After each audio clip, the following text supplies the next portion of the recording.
Os Vencedores e o Reino Milenar, Arcádio Sierra Dias.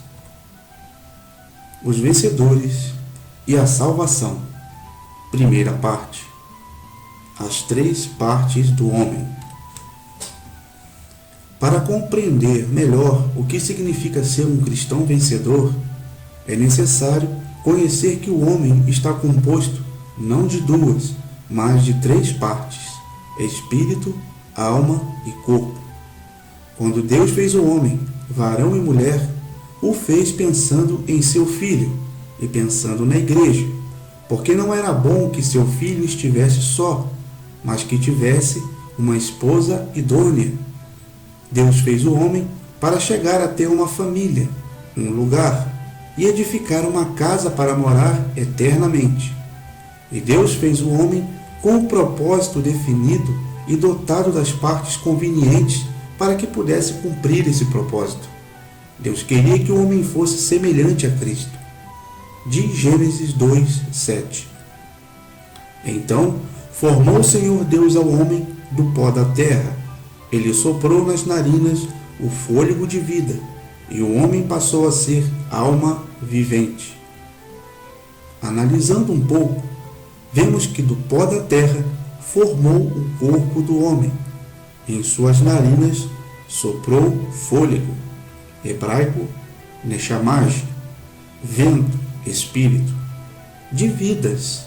No original está no plural, jarim, porque ao soprar o espírito e reagir com o corpo, teve origem a alma.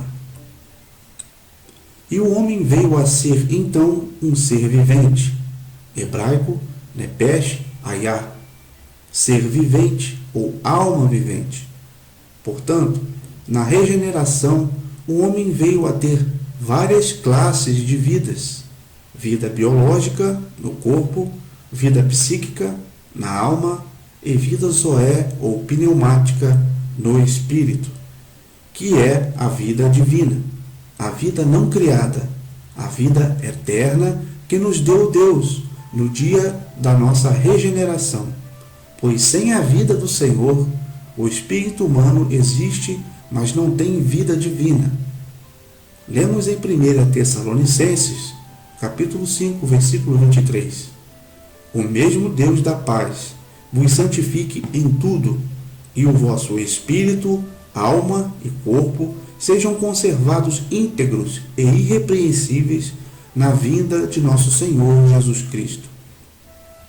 Porque a palavra de Deus é viva e eficaz, e mais cortante do que qualquer espada de dois gumes, e penetra até o ponto de dividir alma e espírito, juntas e medulas, e é apta para discernir os pensamentos e propósitos do coração. Hebreus capítulo 4, versículo 12. Nestas citações, e em outros lugares da Bíblia, vemos que Deus nos fez seres humanos, dotados de três partes ou princípios bem diferenciados, que são espírito, alma e corpo, partes com as quais estamos capacitados para ter relação com Deus e os seres espirituais, consciência de nós mesmos e comunicação com o mundo que nos rodeia, respectivamente. Mediante os sentidos do corpo biológico e suas operações vitais, nos comunicamos com as coisas físicas.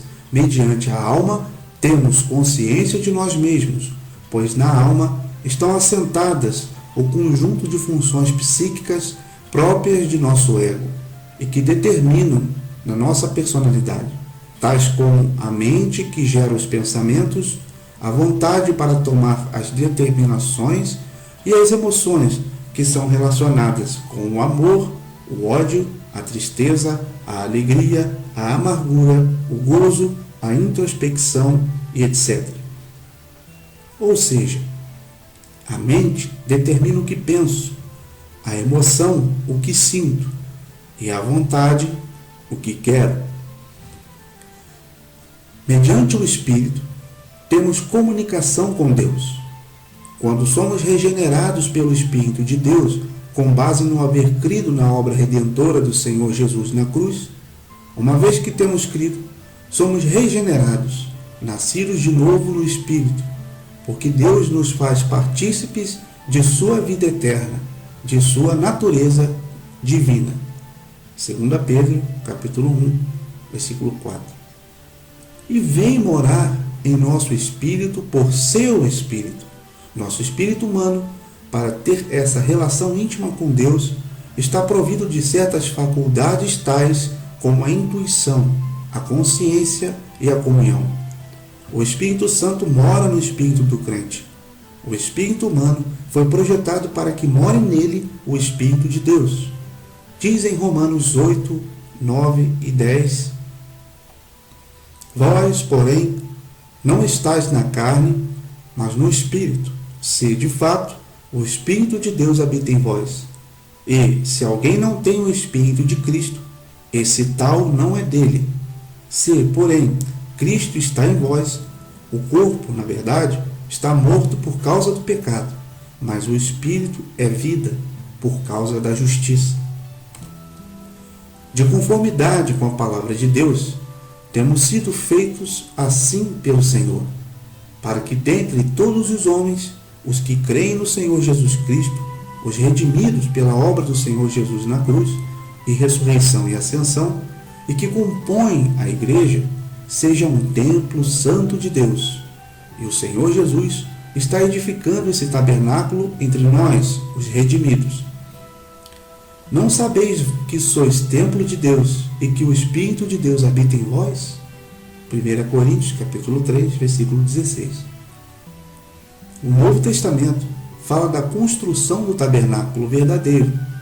Por exemplo, Efésios, capítulo 4, versículos 11 e 12, diz: E Ele mesmo, Cristo, constituiu a uns apóstolos, a outros profetas, a outros evangelistas, a outros pastores e mestres, a fim de aperfeiçoar aos santos para a obra do ministério, para a edificação do corpo de Cristo.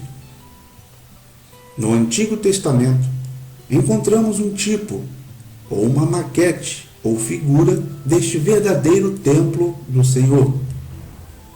Essa figura a encontramos no tabernáculo, ou templo portátil, que Yahvé ordenou Moisés que lhe fizessem no deserto, e mais tarde, no templo que Salomão lhe construiu em Jerusalém. No livro de Êxodo, encontramos em detalhe a descrição do tabernáculo, o qual constava de 3 partes principais: o átrio, o lugar santo e o lugar santíssimo. Nós, a Igreja, no Novo Testamento somos o verdadeiro tabernáculo que Deus está construindo para a sua morada eterna. Somos o verdadeiro templo de Deus. Se compararmos as 3 partes do homem com as 3 partes principais do tabernáculo, encontramos suas correspondentes similaridades. Até o átrio tinham acesso todas as tribos dos israelitas, e mesmo gentios prosélitos. Era a parte mais aberta do templo. Corresponde a nosso corpo, que é a parte mais externa de nosso ser, por meio do qual nos comunicamos com tudo o que nos rodeia por meio dos sentidos. No lugar santo do tabernáculo só podiam entrar os sacerdotes, e é comparado com nossa alma, que é a parte que segue ao corpo, a qual já não pode ser penetrada por outros seres.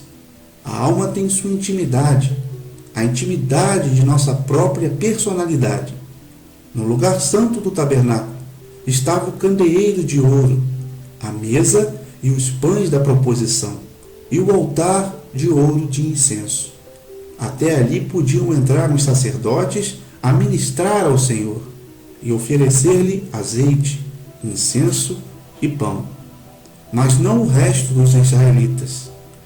Em nossa alma residem, como temos dito, nossa vontade humana, nossa mente e as emoções, que caracterizam nossa personalidade e individualidade. e até onde, em condições normais, não tem acesso às demais pessoas, como se podem fazer com o nosso corpo por meio dos sentidos: visão, olfato, paladar, audição, tato. Mas no tabernáculo havia uma terceira parte ainda mais íntima, o lugar santíssimo, onde estava a arca do pacto de madeira de acácia, coberta de ouro por todas as partes, e dentro da qual estava uma urna de ouro que continha um pouco de maná, a vara de Arão que havia florescido, e as tábuas do pacto trazidas do monte Sinai por Moisés. Em cima da arca estavam 2 querubins de glória, que cobriam com sua sombra o propiciatório, ou seja, a tampa da arca, onde era oferecido o sangue dos sacrifícios. Estes querubins eram guardiões da glória e da justiça de Deus, e velavam, simbolicamente, que o sumo sacerdote se aproximasse do propiciatório não sem sangue, mas analisa o leitor as seguintes palavras de Hebreus 9, versículos 7 e 8. Mas, no segundo, aqui se refere ao lugar santíssimo do tabernáculo, o sumo sacerdote, ele sozinho, uma vez por ano, não sem sangue, que oferece por si e pelos pecados de ignorância do povo, querendo com isto dar a entender o Espírito Santo que ainda o caminho do santo lugar não se manifestou, enquanto o primeiro tabernáculo continua erguido. No lugar santíssimo não podia entrar ninguém. Era o lugar central e mais íntimo do tabernáculo. Ali só podia entrar o sumo sacerdote uma vez ao ano, no Yom Kippur, o dia da expiação, que era o dia 10º do mês 7º judeu. O lugar santíssimo estava separado do lugar santo por meio de um véu, tipo do véu que separa aos homens de Deus. E enquanto não haja revelação ou se rasgue o véu, o homem não tem capacidade para conhecer a Deus nem a seu Cristo. No lugar santíssimo se manifestava a glória de Deus, a Shekinah, a habitação ou presença de Deus. Nosso espírito é o lugar santíssimo de nosso ser humano, feito por Deus para sua habitação. Assim o Senhor faz sua habitação corporativa, sua igreja. Logo diz nos versículos 9 e 10. É isto uma parábola para a época presente, e, segundo esta, se oferecem tanto dons como sacrifícios, embora estes, no tocante à consciência, sejam ineficazes para aperfeiçoar aquele que presta culto, os quais não passam de ordenanças da carne, baseadas somente em comidas e bebidas e diversas abluções, impostas até o tempo oportuno de reforma. Diz aqui a palavra de Deus que chegaria um tempo de reformar as coisas, e que o antigo tabernáculo é apenas símbolo para o tempo presente. Símbolo de quê? Do verdadeiro templo de Deus, sua igreja, a vida corporativa da igreja. Para entender o delicado tema da doutrina bíblica da salvação, é necessário, pois, fazer uma clara diferença entre o corpo, a alma e o espírito no homem. Se não se faz uma clara diferença sobre isso, a confusão é grande. Não confundas a alma e o espírito. O homem é um ser tripartido. Qual é o objetivo de Deus ao fazer um homem composto de 3 partes? A respeito, a Bíblia diz em Zacarias 12, versículo 1. Sentença pronunciada pelo Senhor contra Israel. Fala o Senhor, o que estendeu o céu, fundou a terra e formou o espírito do homem dentro dele. Aparece o espírito do homem como se para Deus fosse o mais importante de toda a sua criação. Vai do maior ao menor. Do céu e sua imensidão concentra a sua atenção na pequenez da terra. E logo no espírito do homem, o Senhor tem um especial interesse no espírito do homem. O espírito é o lugar secreto do Senhor, onde a luz é Deus. Ali o homem se une e se comunica com Deus. As funções do Espírito são a consciência, ou seja, a luz e guia de Deus para discernir o bom do mal, independentemente de todo o conhecimento da mente e opiniões exteriores. Podemos ver isso em Romanos, capítulo 8, versículo 16. A intuição, que se relaciona com a voz e o ensinamento de Deus no espírito humano para perceber os movimentos do Espírito Santo e as revelações de Deus. Atos, capítulo 18, versículo 25. E a comunhão, por meio da qual adoramos e servimos a Deus no Espírito e temos intimidade com Ele. João, capítulo 4, versículo 23, e Romanos, capítulo 1, versículo 9.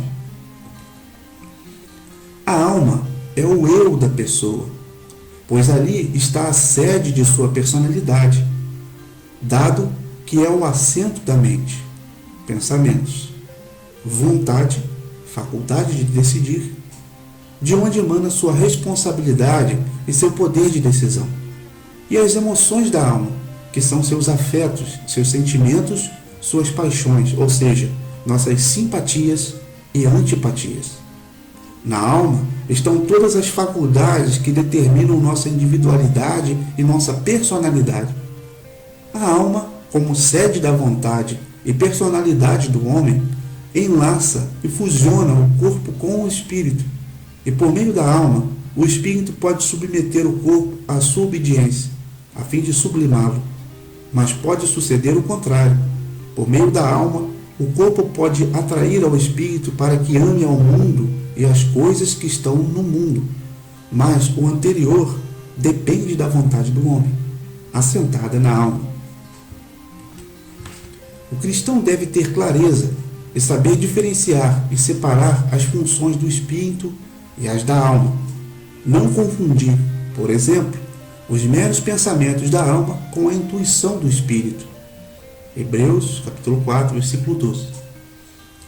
Antes da queda do homem, o poder da alma estava totalmente sob o domínio do espírito. O espírito era o amo, a alma era apenas o administrador e o corpo era o servo. Isto temos que ter presente para compreender tudo o relacionado com nossa salvação e a vitória ou derrota no andar com o Senhor. Continua com os vencedores e a salvação, as 3 etapas da salvação.